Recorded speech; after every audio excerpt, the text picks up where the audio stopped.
Salam. Saya percaya kabarnya Bapak Ibu semuanya baik. Haleluya. Baik, ya saya mulai dengan 2 Tawarik 20 ayat 20. Keesokan harinya pagi-pagi mereka maju menuju padang gurun Tekoa. Ketika mereka hendak berangkat, berdirilah Yosafat dan berkata, "Dengar, hei Yehuda dan penduduk Yerusalem, percayalah kepada Tuhan Allahmu dan kamu akan tetap teguh. Percayalah kepada nabi-nabinya dan kamu akan berhasil." Raja Yosafat diperhadapkan dengan bala tentara Moab dan Amon. Secara jumlah mereka kalah 1-10. Tapi Yosafat sadar dia punya Tuhan yang hidup, Tuhan yang perkasa, Tuhan yang sumber kemenangan. Lalu Yosafat berdiri di tengah bangsa Yehuda, dia mengatakan dengan tegas, dia mendeklarasikan siapa di pihaknya Yosafat dan orang Yehuda. Tuhan kita ini Tuhan perkasa. Kita jangan takut. Kalau kita baca ayat selanjutnya, Elohim baik. Bahwasanya untuk selama-lamanya kasih setianya kita maju berperang. Bukan kita yang berperang, tetapi malaikat bala tentara surga yang berperang. Saat mereka, logikanya saat mereka berperang, tombak pedang yang mereka acungkan. Tetapi mereka memuji-muji, menyembah Tuhan dengan antusias. Saat mereka maju berperang, di depan mereka ada bala tentara surga turun. Menghanguskan, menghancurkan Bani Amon dan Moab. Kuasa, puji-pujian itu dahsyat. Saudara dan saya saat pertama kali kita bertobat, itu punya lagu yang sangat memberkati. Saya bertobat tahun 93, lagu yang saya ingat, saya hafal yaitu ku menang bersama Yesus Tuhan. Saat menghadapi rasa takut, menghadapi mara bahaya, lagu itu saya lantunkan, saya naikkan pujian itu. Ku menang bersama Yesus Tuhan. Ku menang di dalam peperangan. Ku menang atas segala setan. Haleluya, haleluya, ku menang. Tapi kita harus tahu siapa di pihak kita, amin? Siapa di pihak kita. Dan kita lawan dengan puji-pujian. Karena apa? Dengan kekuatan, dengan jumlah kita tidak akan menang. Tapi dengan kekuatan Tuhan kita percaya kemenangan ada di pihak kita. Ada seorang ibu baru menikah 2 tahun. Perempuannya dari Nebayot. Seorang gadis tapi umurnya sudah 45 tahun. Nikahnya terlambat, dia nikah dengan seorang duda umur 50 tahun. Perempuannya bertobat percaya Yesus, jadi suami istri. Diberkati, baru bangun rumah. Telepon saya, "Pak, nanti grand opening nanti tolong Bapak doakan." Ya siap. Bulannya, tanggalnya ditulis. Lalu diberkati, beli mobil baru. Lalu ibu ini sakit, punya duit. Di Denpasar kurang puas, ke Jakarta kurang puas, ke Pineng. Di sana dia divonis dokter, di dalam darahnya ada ribuan virus yang mematikan. Dokter bilang, dokter ini Kristen juga. Dia ngomongnya hati-hati, ibu di dalam darahnya ada virus ribuan, mematikan. Divonis umurnya 3 minggu. Saudara punya rumah, punya mobil, punya uang banyak, divonis dokter. Dia langsung telepon saya nangis. "Pak, salah saya apa, Pak? Saya berpuluhan, rajin ke gereja, saya menyembah Tuhan, saya berdoa." Saya mengapa saudaraku? Sabar. Ini ujian buat kamu supaya imanmu makin murni. Gembala itu ngomongnya itu menyejukkan, amin. Jadi, waduh, kena virus, nggak lama kamu akan mati. Gimana saudaraku? Mati bener ya? Saya sabar. Tuhan berdaulat. Kapan kamu balik ke Indonesia? Kita ketemu ketemu itu pas ibadah minggu. Makanya kalau ada orang ibadah, dia lagi nangis-nangis, teriak-teriak, jangan dihakimi ya. Siapa tahu dia ada vonis dokter yang orang lain nggak tahu. Orang ini ibadah pertama itu udah air matanya keluar, pokoknya tisu penuh itu. Yang tahu istri saya dan saya. Makanya dia nangis kasih tisu. Lalu habis firman Tuhan maju ke depan, saya doakan. Kami nggak sanggup, tapi Tuhan sanggup. Kita doakan demi nama Yesus. Kalau dikasih umur panjang, Tuhan punya rencana yang luar biasa. Kalaupun umurmu 3 minggu, rumahmu di surga sudah siap. Jadi kita harus bicara jujur, amin. Kita nggak boleh yakin, percaya, kamu sembuh. Kalau nggak sembuh gimana? Kalau Tuhan berdaulat, kamu sembuh.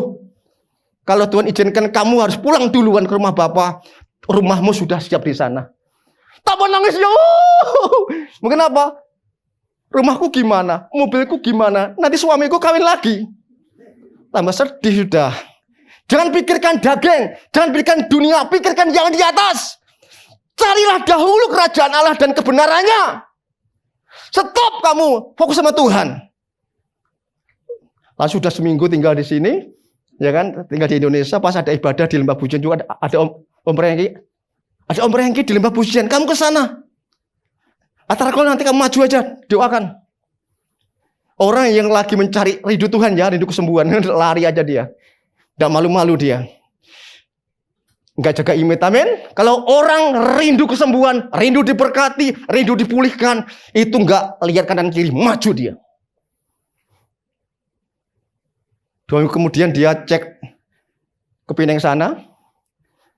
Itu tinggal 2 hari divonisnya dia mau mati atau hidup. Dicek dokternya, semua dicek. Terus saya lagi, Pak Yusuf, Pak Pendeta, darah saya bersih. Amin. Orangnya masih ada, orangnya di Tabanan sekarang, diberkati Tuhan. Dia udah usia tua, sudah baru nikah, nggak mungkin punya anak. Lalu dia, Pak Yusuf, saya sembuh dari Tuhan. Ini nyawa sambungan, saya pengen adopsi anak. Di Jakarta dekat Reformasi ada anak yang terlantar 2 minggu baru lahir, diambil dia, diadopsi. Sekarang sudah 7 tahun, pintar anaknya. Saya kasih nama Grace Victory. Namanya kasih nama Grace Victory. Anak ini diadopsi menjadi anak orang kaya. Kasih kursi emas ya sudah. Jadi apa ya? Apa yang tidak mungkin bagi manusia, mungkin bagi Allah. Saya dengar begitu pun gemeter saudaraku. Kedahsyatan Tuhan itu nggak cuma di mulut, tetapi dialami oleh setiap kita. Saya berseru-seru minta tolong sama Tuhan. Tuhan yang kita panggil itu Tuhan mendengar. Tuhan pengen menguji iman kita. Sampai di mana iman kita.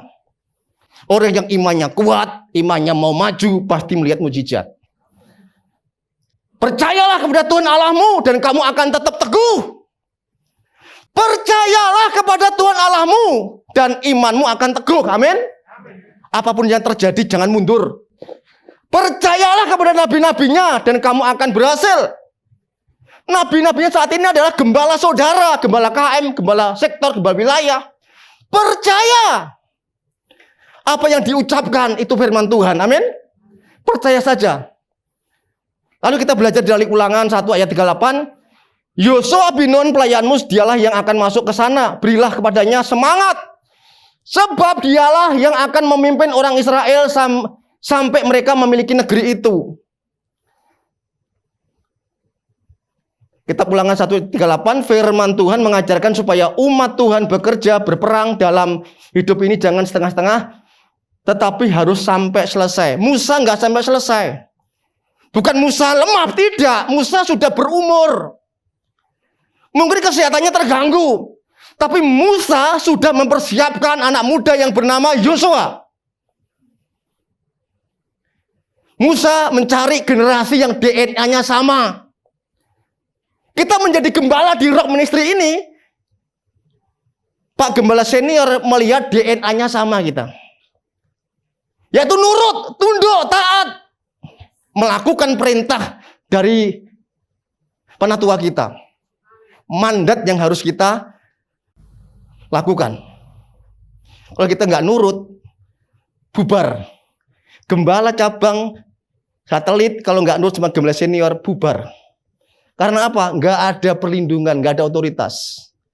Selama kita di bawah otoritas, berkat Tuhan mengalir. Amin. Pemeliharaan Tuhan luar biasa, ada mujizat Tuhan. Minggu besok Pak Gembala Senior meresmikan gereja di Rok Negara. Gereja kecil. Tapi jemaahnya luar biasa, bisa beli gedung sendiri, cash, nggak utang. Amin. Amin. Dan saya merindukan Pak Gembala di sana, lihat bahwa umat Tuhan di sana juga antusias menyembah Tuhan. Kita sewa gedung 22 tahun, blenger. Kita punya tanah luas, izin bangunnya susah. Kita rubah paradigmanya, beli saja sudah. Beli gedung yang kosong. Ya. Apa yang tidak mungkin bagi manusia mungkin. Saya pun kadang-kadang duduk di gereja itu, kok bisa ya kita beli gedung gereja? Kalau nggak campur tangan Tuhan, nggak bisa kita. Dengan nominalnya yang luar biasa. Tapi Tuhan kita luar biasa, amin. Apa yang tidak mungkin bagi manusia, terjadilah sesuai dengan kehendak Tuhan. Jemaat Tuhan heran-heran. Ya kan? Jemaat yang punya iman, ya biasa saja. Jemaat yang biasa-biasa, oh kok bisa ya? Siapa dulu Tuhannya, amin. Haleluya. Yosua adalah generasi yang menuntaskan apa yang tidak dituntaskan Musa, dituntaskan oleh Yosua. Mandat yang harus gereja deklarasikan, yang pertama membangun keberanian. Gereja harus membangun keberanian umatnya. Pasti menemukan DNA yang sama. Gembala di sini mencari DNA yang sama. Yang antusias, yang percaya melihat pekerjaan Tuhan yang besar. Dan saya percaya saudara DNA sama di sini, amin. Ingin membangun Roh Kute. Mau dilatih. Saya percaya mau dilatih, mau belajar. Mau mendengar. Mau mengikutin. Perintahnya satu, diikuti, amin. Gembala nggak mungkin salah. Nggak mungkin gembala itu masukkan dombanya ke kandang singa, nggak mungkin. Gembala selalu mengarahkan ke padang rumput supaya diberkati. Melimpah-limpah dengan luar biasa.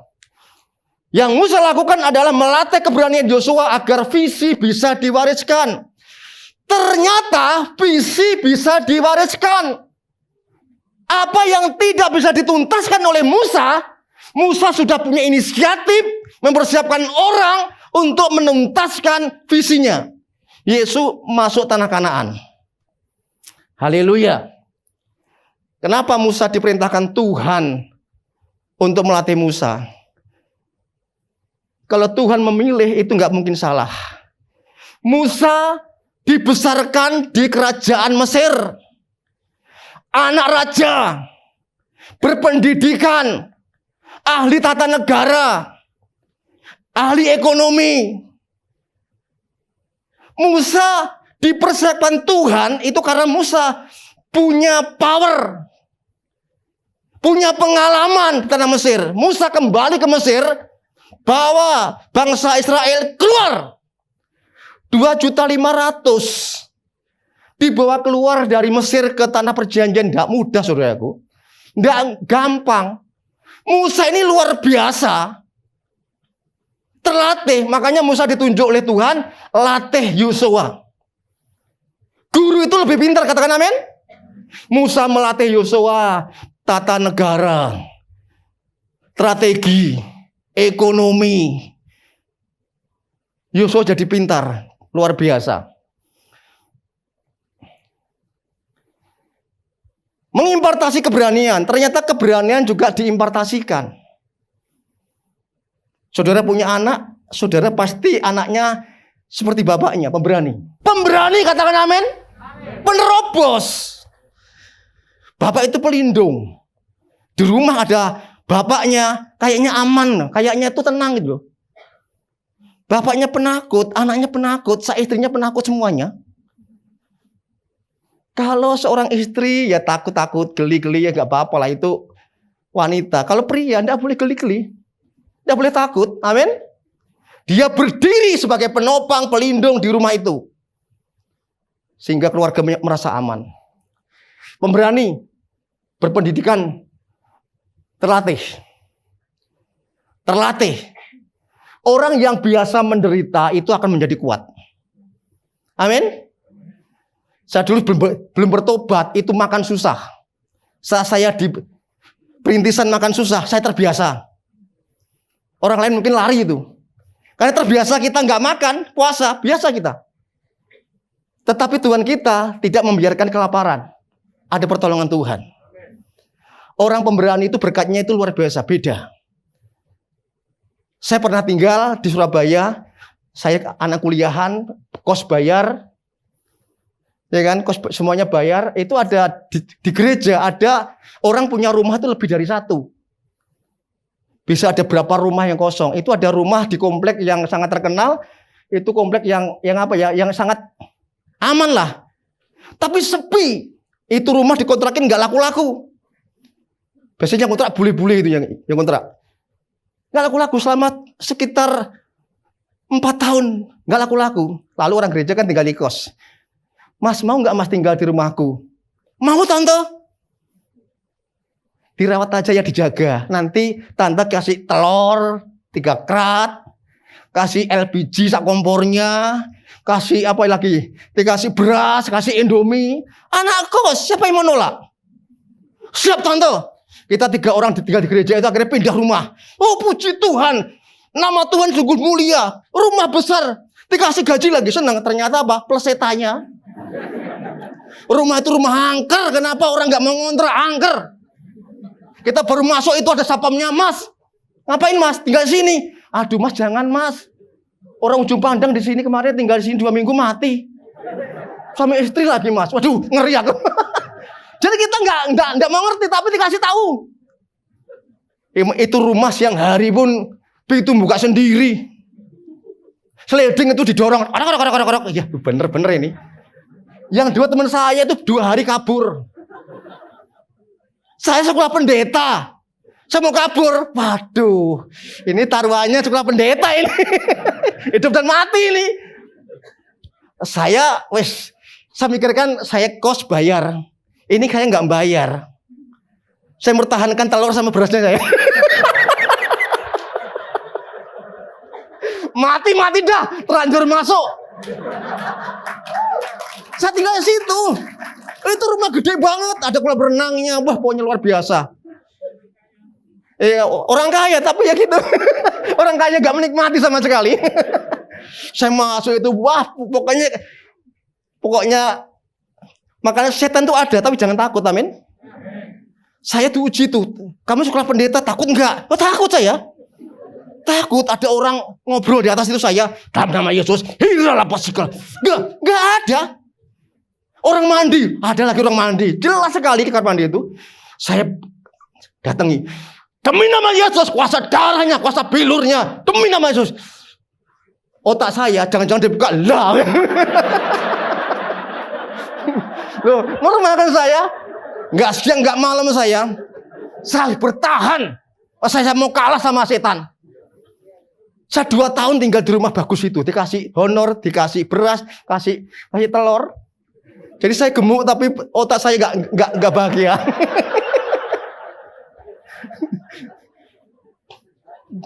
Dapat telepon dari tuan rumahnya, Mas, ada orang bule mau lihat rumah. Senin. Jam 6 pagi, wah saya kan dari gereja takutnya nanti kos-kosan nanti kesiangan. Saya tinggal malam itu dari gereja langsung ke rumah itu. Jam 11 malam. Saya sudah sekitar seminggu atau lebih gitu, saya sudah meninggalkan rumah itu. Masuk rumah di ruang tamu, tanyakan lampunya, saya duduk di sofa mau doa. Ini duduk mau doa ini, baru manggil nama Yesus gak bisa. Ye. Bayangin saudara. Saudara masuk pintu rumah itu doa dulu, amin. Saya pengalaman. Saya masuk rumah dulu di ruang tamu, mau doa nyebut nama Yesus gak bisa. Sampai goblos ini. Saya tahu, ini masih apa ya, masih sadar saya. Ini mata kayak kesirap gitu loh. Saya doa itu manggil nama Yesus, ye, bayangin saudaraku. Sampai goblos saya. Tiba-tiba dalam alam roh saya itu saya tahu ini pejam mata. Di ruang tengah itu dari ruang kamar pojok itu keluar 2 orang. Seorang pemuda, 2 pemuda. Yang satunya laki tulen, satunya agak alay. Bayangin saya di sana itu saya kan ya nggak lihat apa-apa, dalam arti itu cuma suara-suara itu aja. Saya lewat. Dipegang-pegang ini. Wih, gantengnya rek. Setannya Surabayaan. Aku iya. Makanya doa itu penting, amin. Saya lambat doa seperti itu, saudaraku. Ternyata setan kenal saya kurang ajar kan? Dipikir saudara nggak kenal setan. Setan kenal saudara, makanya saudara doa dulu. Dikasihkan aku milik Tuhan Yesus. Demi nama Yesus. Makanya saya kemana-mana itu di mobil bisa doa. Kenapa? Dia kenal kita, nunggu kita dia. Berjaga-jaga dan waspada, amin. Saat dia ngomong Yesus, dia sudah keluar pintu, jelek gitu saudara. Kurang ajar, dia kenal saya. Sampai tadi dia kenal saya selama ini. Selama ini saya berjaminan dengan dia loh. Tapi saya ngomong urusanmu. Saya punya urusan sendiri. Saya anak Tuhan Yesus demi Yesus. Saya lihat televisi sudah sepak bola, sama dia diganti, bayangin. Ini bukan cerita dongeng, saya sendiri ngalami 2 tahun saya. Orang lagi lihat bola kamu ganti. Kamu itu iseng aja tadi dadak saya masuk kamar.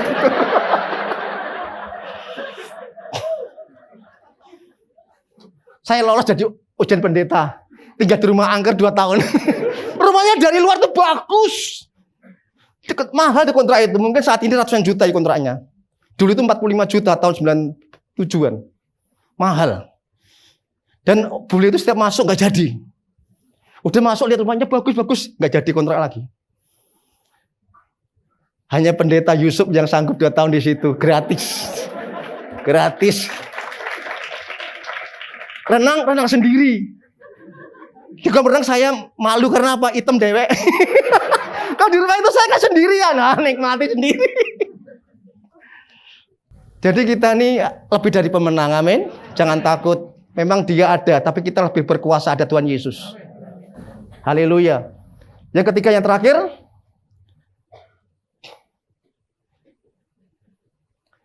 Tuhan memberikan wisdom, generasi yang mempunyai keberanian. Generasi yang meneruskan visi gereja Tuhan adalah orang yang mempunyai DNA yang sama. Orang yang berhikmat dan bijaksana, yang menerima anugerah yang berlimpah-limpah. Haleluya. Ulangan 34 ayat 9. Dan Yosua bin Nun penuh dengan roh kebijaksanaan, sebab Musa telah meletakkan tangannya di atasnya. Sebab itu orang Israel mendengarkan dia dan melakukan seperti yang diperintahkan Tuhan kepada Musa. Jadi wibawanya Musa turun ke Yosua. Yosua yang melanjutkan ke tanah Kanaan, tanah perjanjian. Generasi muda, engkau yang akan meneruskan visinya Tuhan di tempat ini. Amin. Apa yang tidak diselesaikan generasi yang lalu, diselesaikan oleh generasi yang sekarang. Nama Tuhan dipermuliakan. Amin.